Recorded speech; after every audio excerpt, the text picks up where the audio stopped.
Ayan guys, good afternoon guys. Ayan, dito tayo ngayon sa sa ano ba yan? Pavilla Hospital.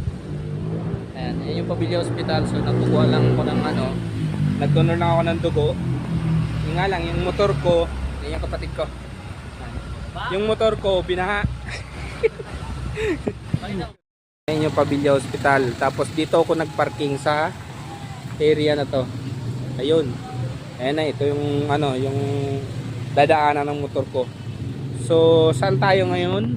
Dadaan para makuha yung motor. Koy, ayan o. Ganong kalalim yung tubig. Yan. So, yung motor ko, nandun siya guys. Andun siya. Yan. Wala, inaabot ko pala dun. Sige tal. Ayun, nandun yung motor ko sa may yun, sa may naka-parking na yun doon, sa may kubo-kubo doon. Doon sa may kubo-kubo na yan, nandun yung motor natin.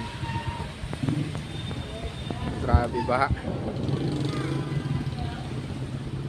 Ito yung Esreyes Street, tapat ng Pavilla Hospital.